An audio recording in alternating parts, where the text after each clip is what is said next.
hide-and-seek fun. In a park bathed in the sun's warm, golden light lived Leo, a super fluffy Pomeranian Spitz. His fur was the color of a setting sun, and he had the happiest, waggiest tail in the whole world. Leo loved to play games, especially with his two best friends, Rosie the quick-footed rabbit and Sammy the clever, chatty squirrel. Today, they decided it was the perfect time for their favorite game of all, hide-and-seek. 1, 2, 3, Leo called out, his voice muffled by his paws as he covered his sparkly brown eyes. Rosie and Sammy giggled and darted off instantly, quick as a flash across the lush green grass. They were both amazing hiders, which meant Leo needed to find an absolutely incredible spot to hide later. 1920, Leo finished, spinning around with a happy little bark. Ready or not, here I come. Leo sniffed the air, tracking Rosie's quick hops. He checked behind the big oak tree, where Rosie often liked to hide, but she wasn't there this time. He looked under the bright yellow bench. No Rosie. Then he saw her twitching ears poking out from behind the huge jungle gym.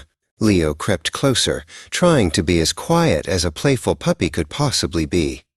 "Found you, Rosie," he shouted, making her leap out with a laugh. Now it was time to find Sammy. Squirrels always chose the trickiest spots. Leo looked up, up, up into the tall, leafy green trees. He could hear a tiny chattering sound coming from above him.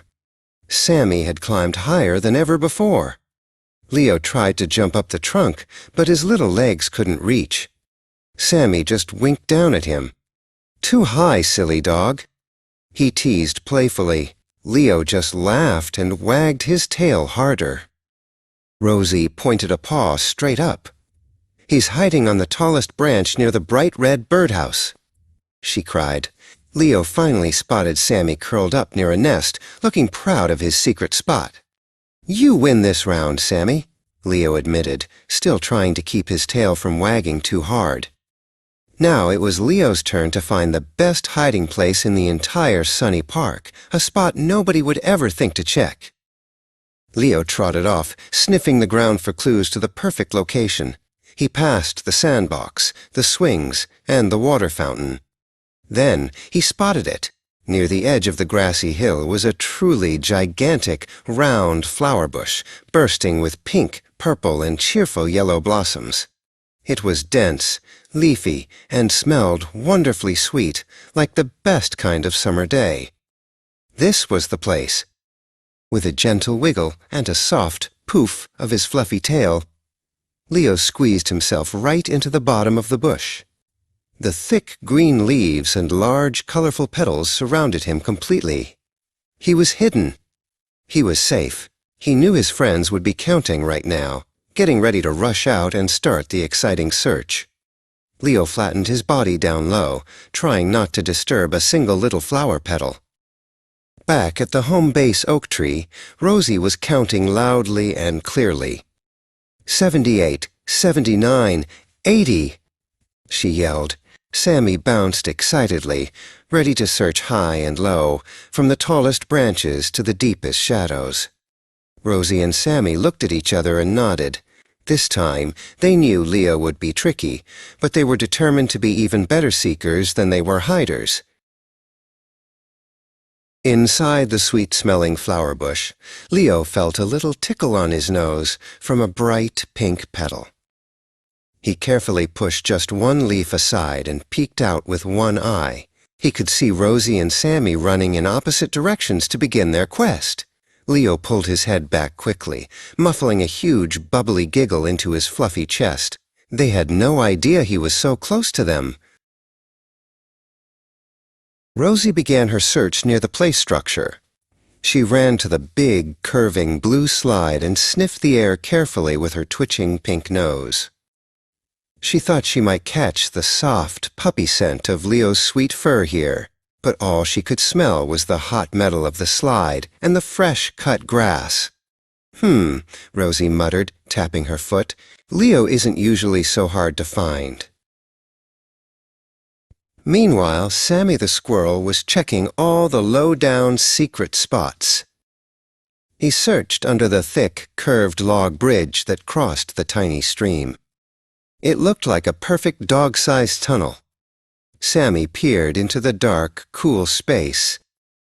Only a few smooth gray stones and some damp leaves were there. No sign of the fluffy, honey-colored Pomeranian. Sammy scratched his head in confusion. Leo was having the best time. He pushed his face into the soft flowers to hide his happy little panting breath. He heard Rosie's soft paws thumping past his bush. She was only a few feet away. Leo held his breath, imagining Rosie looking right at the bush and not realizing the very best hiding dog was right inside, surrounded by a colorful wall of petals. Rosie stopped right in front of the giant bush. Leo's heart went thump, thump, thump like a tiny drum.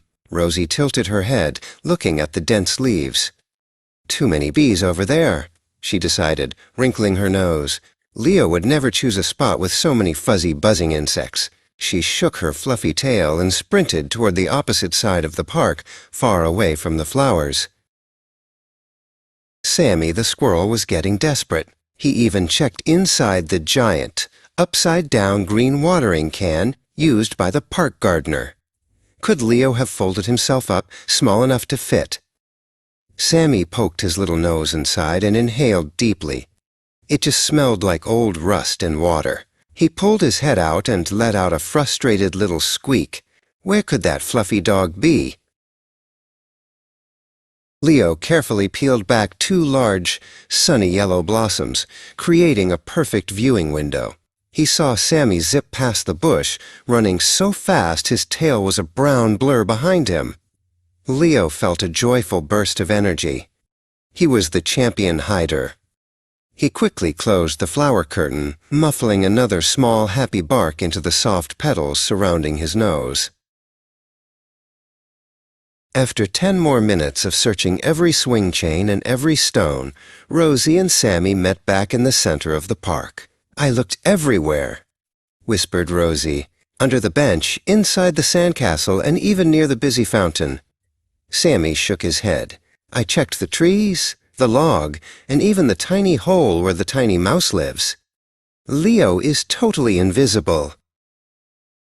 Suddenly they saw Toby the tortoise slowly crawling nearby. Toby had been playing too, but his speed meant he was always the last one to join the action. Toby looked calm and very steady. "Have you seen Leo?" asked Rosie, panting from all her running.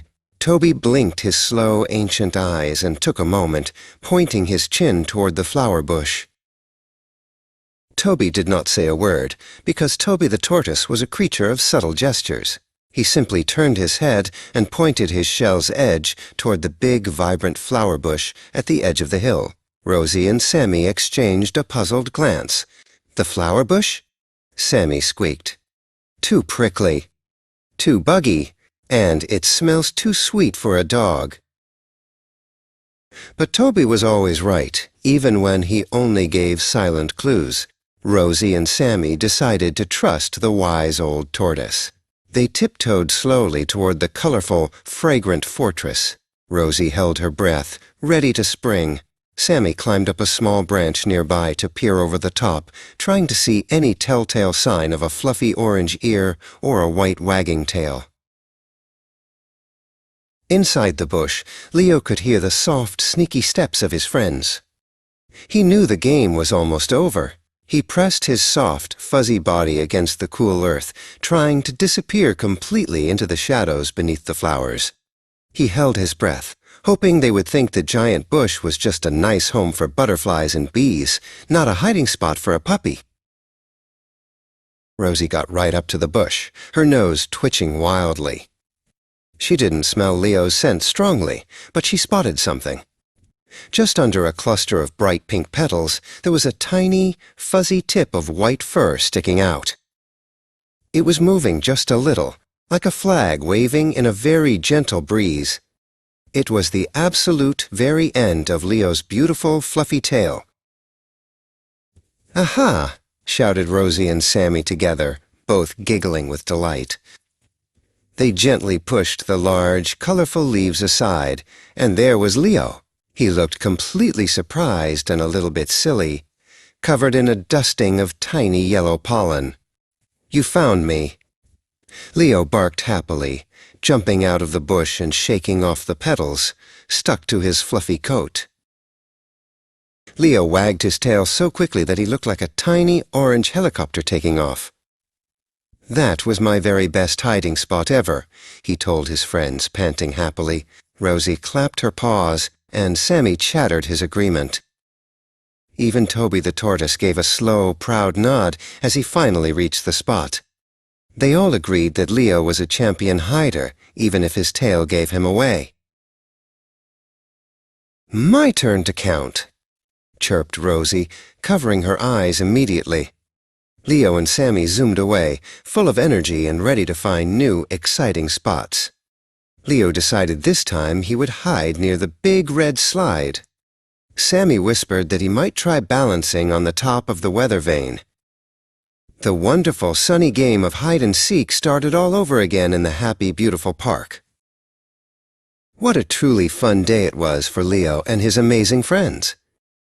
Hide-and-seek is always better when you have people who love to play and search for you. Whether you are counting, seeking, or hiding, remember to always have fun and keep your tail wagging.